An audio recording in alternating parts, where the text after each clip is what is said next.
శ్రీ సీతారామచంద్రస్వామి పరబ్రహ్మణ్యే నమ. ఆపదామపహత్తారం ధాతారం సర్వసంపదాం లోకాభిరామం శ్రీరామం భూయో భూయో నమామ్యహం. భగవద్బంధులందరికీ కూడా శుభోదయం. శ్రీ విష్ణు సహస్రనామం పారాయణము వ్యాఖ్యలో భాగంగా ఈరోజు మరొక శ్లోకాన్ని మనం పరిశీలిద్దాం. ధర్మీ సతసక్షరమక్షరం అవిజ్ఞాత సహస్రాంశు విధాత కృతలక్షణ ధర్మగః ధర్మకృత్ ధర్మీ. ఈ మూడు పదాలు కూడా సమానార్థకాలు.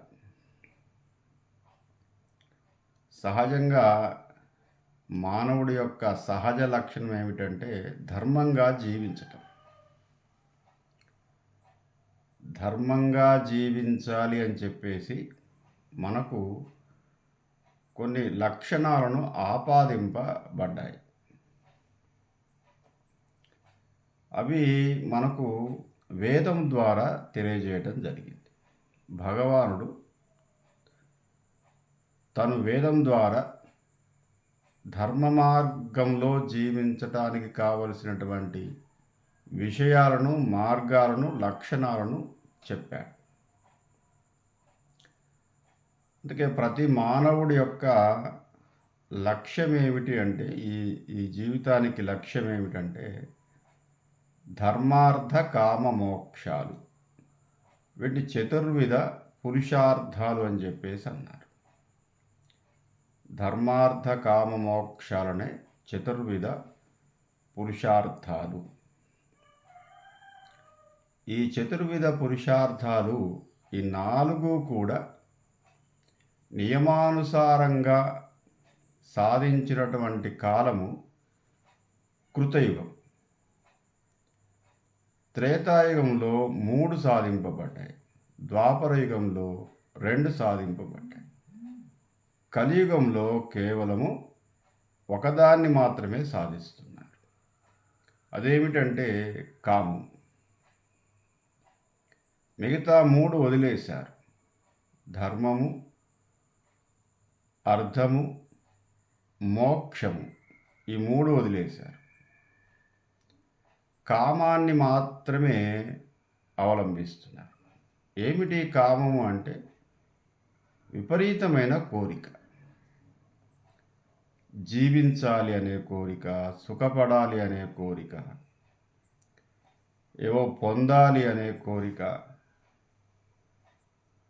అనేకమైనటువంటి కోరికలతోటి సతమతమైపోతున్నాడు. ఇది కలి ధర్మం. మిగతా 3 యుగాల్లో కొంత ధర్మాన్ని ఆచరించినటువంటి కాలం మనకు కనిపిస్తుంది. కలియుగంలో ధర్మాచరణ తక్కువ, మిగతా విషయాలకు మాత్రమే ఎక్కువ ప్రాధాన్యత ఇవ్వబడుతుంది. అందువల్ల మన ఋషులు ఏం చేశారంటే, వేదంలో ఉన్నవి మానవులకు అర్థం కావట్లేదు కాబట్టి వాటిని అర్థమయ్యే విధంగా తెలియచేయాలి అనే సంకల్పంతో ఏం చేశారంటే ఉపనిషత్తులుగా, పురాణాలుగా, కావ్యాలుగా రాసి, కథలుగా రాసి ధర్మాన్ని ఆచరించే విధానం ఇది, మోక్షాన్ని సాధించే విధానం ఇది, అర్థ సంబంధమైన జ్ఞానము అంటే సంపాదన ఈ విధంగా చేయాలి, మానవ మనుగడ కోసము ఇలా సంపాదించాలి అని చెప్పేసి కథల ద్వారా, కావ్యాల ద్వారా, పురాణాల ద్వారా, తర్వాత ఉపనిషత్తుల్లోని కథల ద్వారా తెలియచేయటం జరిగింది. అయినా కూడా మానవుడి యొక్క సహజ లక్షణం ఏమిటంటే ఏదైతే ఇది కష్టము అనుకుంటాడో, ఇది ఇబ్బంది అనుకుంటాడో, దీన్ని నేను సాధించలేను అని అనుకుంటాడో దాన్ని వదిలేస్తాడు. ఏది సుఖమో, ఏది తనకు హాయిగా ఉంటుందో, ఏది మనసుకు ఆహ్లాదకరంగా ఉంటుందో దాన్ని ఆచరించటానికి సిద్ధపడతాడు. అది ధర్మమా, అధర్మమా అనేటటువంటి విచక్షణ లేకుండా ఉంటాడు. అందువల్ల భగవానుడు ప్రతి యుగంలో కూడా ధర్మాన్ని ఆచరించలేకపోతున్నారు, నేను ధర్మాన్ని ఆచరించి చూపిస్తాను అని చెప్పేసి ఆయన అనేక అవతారాలు పొందటం జరిగింది. రామావతారంలో కానీ, కృష్ణావతారంలో కానీ ఆయన పొందినటువంటి అవతారాల్లో నాయన ధర్మాచరణ ఈ విధంగా ఉంటుంది, ఈ విధంగా ఆచరించండి అని చెప్పేసి ఆయన అవలంబిస్తూ ధర్మాన్ని మనకు తెలియజేశాడు. అంటే దైవాంశ సంభూతులందరూ కూడా లేదా దైవం యొక్క అవతారాలన్నీ కూడా ధర్మ మార్గంలోనే ప్రయాణించాయి. వాటిని ఆదర్శంగా తీసుకొని ధర్మంగా జీవించండి, జీవిస్తే మనకు మోక్ష ప్రాప్తి కలుగుతుంది అని చెప్పాడు. ప్రశాంతమైన జీవితానికి ధర్మం ఒకటే మార్గం నాయన అని చెప్పాడు. ఆయన ఆచరించి చూపించాడు, కథలుగా చెప్పారు, ఉపనిషత్తుల్లో చెప్పారు, అర్థమయ్యే విధంగా చెప్పారు. ఋషులు అనేక కావ్యాలను రచించి, పురాణాలను రచించి చెప్పారు. అయినా కూడా మానవుడు ధర్మాన్ని వదిలేసి కామాన్ని మాత్రమే పట్టుకున్నాడు. తద్వారా ఏమవుతుందంటే అర్ధజ్ఞానం నశించిపోతుంది. తన కోరిక తీర్చుకోవడం కోసము ఏదో రకంగా సంపాదించాలి, ఏదో రకంగా దీన్ని నేను పొందాలి అనేటువంటి ఆలోచనతో అనేకమైనటువంటి అక్రమాలు, అధర్మ మార్గాలు అన్వేషించి తన జీవితాన్ని నిష్ప్రయోజనం చేసుకుంటున్నాడు. అందువల్ల భగవానుడు ఏం చెప్పాడంటే ధర్మస్వరూపుడు, ధర్మగః ధర్మకృత్, ధర్మస్వరూపుడు ధర్మకృత్, ధర్మాన్ని ఆచరించి చూపించాడు అవతారాలు ధరించి. ధర్మి ఎలా ఆచరించాలో కూడా తెలియచేశాడు ఋషుల ద్వారా, పురాణాల ద్వారా. అయినప్పటికీ కూడా మనం కామాన్ని మాత్రమే మనము ఆచరిస్తున్నాము మానవుడు. తద్వారా నిష్ప్రయోజనమైపోతుంది, జీవితం అంతా నిష్ప్రయోజనమైపోతుంది. ఎంతసేపు సుఖపడాలి, సంతోషపడాలి, ఏదో కోరికలు తీర్చుకోవాలి, తద్వారా అర్ధజ్ఞానం నశించి అధర్మ మార్గంలో సంపాదించి అనేక రకమైనటువంటి ఒత్తిళ్లకు గురి అయిపోయి అనేక అక్రమమైనటువంటి ఆలోచనలు చేసి నిష్ప్రయోజకుడిగా ఉండిపోతున్నాడు మానవుడు. అందువల్ల ధర్మము రక్షిస్తుంది. ధర్మం రక్షతి రక్షితః. నాయన నువ్వు ధర్మాన్ని ఆచరిస్తే, ధర్మాన్ని కాపాడడం అంటే ఆచరించటం. ధర్మాన్ని మనం ఎలా కాపాడుతాం? ఆచరించటమే. ఆచరిస్తే ఆ ధర్మము నిన్ను ఎప్పుడో ఒకప్పుడు తప్పకుండా సురక్షితంగా ఉండే విధంగా చేస్తుంది నాయన. ధర్మాచరణ ఎప్పుడు వృధా కాదు. సత్ అసత్ క్షరం. సత్ నిజమైన వాడు, సత్యస్వరూపుడు. సత్ అంటే సత్యస్వరూపుడు, నిత్యము ఉండువాడు. అసత్ కూడా ఆయనే, నిత్యము ఉన్నవాడే అయినా మనకు కనిపించనివాడు. ఎందుకు కనిపించడు అంటే మాయా అనే ఒక ఆవరణలో మనం ఉన్నాము. ఈ మాయా అంటే కోరికే, కోరిక తప్ప మరేది మాయలు లేవు. కోరికలు అనే మాయలో ఉన్నామంతే.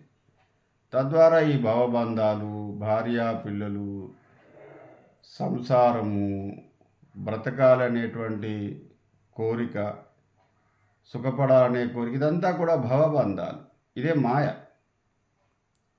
ఇవేవి కూడా మనతో రావని తెలుసు, మనం ఒంటరిగా వెళ్ళాలని తెలుసు, నిశ్చయంగానే అది జరుగుతుంది. అయినప్పటికీ నాది, నేను, నా కుటుంబము, నా సంసారము, నా ఆస్తి. దీనివల్ల ఏమైపోతుందంటే మాయ ఆవరణ ఒకటి మన మనసుకుంది. ఇది తీసివేస్తేనే సత్ అయినటువంటి భగవానుడు మనకు సాక్షాత్కరిస్తాడు. అసత్ మన మీద ఉంది. అసత్ అంటే చూడలేని తనం, అసత్యం. ఏమిటి అసత్యము? ఇదంతా అసత్యం. సత్యం ఏమిటి? భగవానుడు సత్యం. సత్ అయినటువంటి భగవాన్ని చూడాలంటే ఈ అసత్యం నుంచి బయటపడాలి. బయటపడటం అంటే మనసే. మనసులో ఇవన్నీ ఆవహించి ఉన్నాయి. ఈ ఆవాహన అంతా కూడా మనం తీసివేస్తే, ఈ మాయా పొరను తీసివేస్తే భగవానుడు సాక్షాత్కారం కలుగుతుంది. సత్, అసత్, క్షరం. క్షరం చేసేవాడు అంటే ఈ ఈ ఈ ప్రపంచమంతా కూడా, ఈ జగత్తంతా కూడా యుగాంతంలో క్షరమైపోతుంది, నశిస్తుంది. అక్షరం నశించనిది ఏదయ్యా అంటే భగవశక్తి. భగవానుడు కనిపించకపోయినా ఆయన శక్తి లయింపజేస్తుంది, సృష్టిస్తుంది, స్థితికారకత్వాన్ని కలిగి ఉంటుంది. ఆ శక్తియే భగవానుడు. దాన్నే పరబ్రహ్మస్వరూపం అంటారు. పరబ్రహ్మ అంటే కనిపించనిది, తెలుసుకోలేనిది. తెలుసుకోలేని దాన్ని తెలుసుకోతగినది. మానవుడు తెలుసుకోదగిన విషయం ఏమిటంటే పరబ్రహ్మ స్వరూపాన్ని తెలుసుకోవాలి. పర అంటే అసలు ఎక్కడ కూడా గోచరము కానిది, అయినా దాని శక్తి ఆవహించి ఉంటుంది. అవిజ్ఞాత సహస్రాంశు విధాత కృతలక్షణ. మానవుడి యొక్క అవిజ్ఞాత అజ్ఞానాన్ని తొలగించువాడు. ధాత అంటే ఇచ్చువాడు. విధాత జ్ఞానాన్ని ఇచ్చువాడు. విధాత కృతలక్షణ. ఆయన్ని స్మరిస్తే జ్ఞానాన్ని ఇచ్చేవాడు, స్మరించకపోతే ఇవ్వడు. అడిగితే ఇస్తాడు. దాని అర్థం ఎలా అడగాలి? మళ్ళీ మార్గం ఇదే. తన సంకల్పంలో స్వామి నీవున్నావని నేను నమ్ముతున్నాను, నీవు కనిపించడం లేదు అని చెప్పేసి నాకు అనుమానంగా ఉంది, కనిపించడు అని చెప్పేసి పెద్దలు, ఋషులు, గురువుగారు చెప్పారు, నిన్ను తెలుసుకోవడానికి ఒక మార్గము చెప్పారు. ఆ మార్గం ఏమిటయ్యా అంటే స్తోత్రము, జపము, తపము, పూజ, అనుష్ఠానము, స్మరణ. ఈ మార్గం ద్వారా నిన్ను తెలుసుకోవచ్చు అని నా గురువులు చెప్పారు. దేనికి నిన్ను తెలుసుకోవాలంటే విధాతను సర్వము ఇచ్చువాడివి. సర్వము నీయందే ఉంది. నాకు కావలసినటువంటి మోక్షాన్ని, నాకు కావలసినటువంటి జన్మరాహిత్యాన్ని నీవిస్తావట. అది నాకు కావాలి. కావాలి అంటే నిన్ను తెలుసుకోవాలి. తెలుసుకోవాలంటే మా గురువు గారు ఏం చెప్పారు అంటే ఋషులు, పూర్వులు, ఒరే నాయన ఈ నామస్మరణ ద్వారా, ఈ స్తోత్రం ద్వారా ఆయన గోచరమయ్యే అవకాశం ఉంది కాబట్టి ఈ స్తోత్రాన్ని పారాయణ చెయ్యి. తద్వారా విధాత ఆయన ఇచ్చువాడు, ఎప్పటికీ కూడా ఇచ్చువాడే. భగవానుడు తీసుకునేవాడు కాదు.